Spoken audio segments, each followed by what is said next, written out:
Salut à tous, j'espère que vous allez bien, et maintenant que c'est les vacances, j'imagine que ça va très bien même. Et donc, en ce début des périodes de Noël, j'ai décidé de revenir sur le cas d'un animé que j'avais abordé il y a un an de ça. Je parle donc de Log Horizon, un petit animé dispo sur Netflix qui m'avait plutôt bien plu, mais genre vraiment beaucoup. Il y a à peu près un an de ça, j'avais fait une vidéo où je parlais de la possible saison 3 de l'animé. Nous sommes à présent presque en 2020 et la situation a pas mal évolué. Alors je suis simplement là pour remettre tout ça à jour et vous replonger dans le bain. En parlant de la saison 3 certes, mais en n'oubliant pas de vite fait présenter l'animé et dire pourquoi il m'a plu. Et bien sûr, si la vidéo vous plaît, vous pouvez vous abonner et lâcher un like, histoire que le Père Noël soit en avance. Bref, lançons l'intro.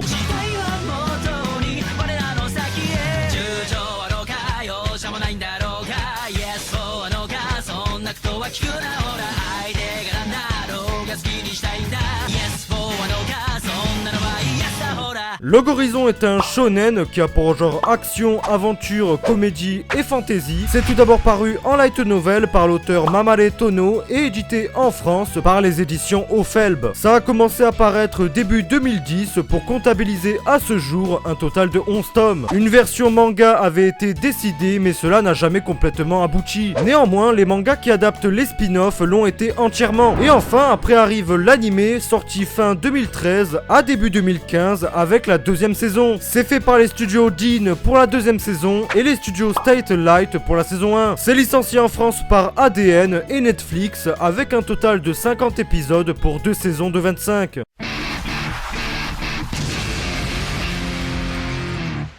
Log Horizon raconte l'histoire d'un simple joueur dénommé Shiroe, un mec pas très sociable dans la vraie vie. C'est un joueur de MMORPG et plus spécialement un joueur fidèle de Elder Tales, le MMORPG le plus joué au monde, avec des millions de joueurs qui s'y connectent tous les jours. Et Shiroe y incarne dans le jeu son personnage demi-alve de niveau 90 spécialisé en chanteur. Le jeu allait alors proposer sa 11e extension, et au moment de sa sortie, d'un coup, plus de 30 000 joueurs japonais et d'autres milliers à travers le monde sont pris au piège dans le jeu, sans aucune possibilité de déconnexion et réapparaissent dès qu'ils meurent, donc aucune échappatoire. Et parmi tous ces joueurs emportés, il y a Shiroe avec sa bande d'amis, qui est Naotsugu, un chevalier tank qui a toujours été ami avec Shiroe, même dans la vraie vie. C'est quelqu'un qui a la personnalité assez ouverte, si on peut dire, et ne se gêne pas de faire des remarques hyper beaufs. J'aime bien ce personnage. Et dans la team, il y a également Akatsuki, une jeune fille qui a la classe d'assassin et une sous-classe de traqueuse. Elle est très discrète mais arrive malgré tout à rappeler son existence de temps en temps. Donc cette équipe décide de sérieusement coopérer pour surmonter les obstacles et les potentiels dangers de ce monde vidéoludique devenu leur nouvelle réalité, avec des joueurs qui au fur et à mesure perdront la volonté de jouer, pensant qu'ils passeront leur vie éternellement dans ce monde, qui est à mon avis assez paradisiaque. Mais Shiroe et son équipe ne vont pas baisser les bras et vont avancer de sorte à découvrir pourquoi ils sont ici et qu'est-ce qui pourrait les faire revenir dans le monde normal.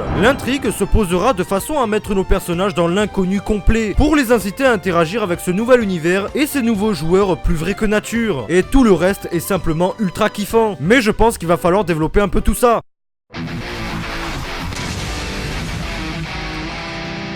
Alors, pourquoi j'ai kiffé Log Horizon? Tout d'abord, c'est grâce à son aspect jeu vidéo qui est bien retranscrit et soutenu dans l'intrigue. Contrairement à beaucoup d'autres isekai où le thème jeu vidéo n'a plus rien à voir dès qu'ils sont téléportés. Au contraire, ici, toutes les caractéristiques du jeu vidéo sont gardées. Le système de classes, de sous-classes, de loot, de donjons, de boss, les montures, les compétences à durée limitée et la création de guildes. Enfin bref, on a toujours l'impression d'être dans un jeu. À l'instar de Overlord où les caractéristiques du jeu ne sont presque plus présentes. Et ici, c'est justement l'abondance de détails qui fait qu'on est vraiment à 100% immergé dans ce monde à l'image d'un MMORPG. Et que c'est plus grâce à ça que l'on accroche que juste le côté fantasy de la chose. Ceci est d'ailleurs également relié intimement à l'univers vaste que propose Log Horizon, où cette fois, la map est séparée non pas par pays, mais par serveur. Le serveur japonais étant celui qu'on suit. Ce que j'aime bien aussi, c'est que la trame scénaristique nous régale sous plusieurs aspects, notamment avec une légère romance romance avec Naotsugu et Mari, ou aussi le triangle amoureux de Shiroe. Bien sûr, tout ça reste et restera assez minime dans la série, mais ça fait toujours plaisir de donner des fois à certaines œuvres des airs de slice of life pour se détacher le temps de 2 épisodes des futures prémices de la série, ce qui je trouve est assez agréable et apaisant. Il y a aussi pas mal de choses que j'oublie et qui sont appréciables dans la série, comme le lore qu'il y a derrière l'œuvre et qui est simplement hyper bien fait, les stratégies de combat, même le combat lui-même en soi, ou le simple kiff qu'on ressent quand on regarde Log Horizon. Synthétiquement, comme je l'ai dit dans mon autre vidéo, Log Horizon a réussi à mettre en conciliation deux grandes passions qui m'habitent. Le verbe habiter, bien sûr. Celle du jeu vidéo et celle des animés japonais. Et je pense que c'est vraiment pour ça que j'ai kiffé. Donc, comme moi, si vous aimez les jeux vidéo et les animés, cette œuvre est alors faite pour vous. Mais alors, pour ceux qui l'ont déjà vu, qu'en est-il de la suite ?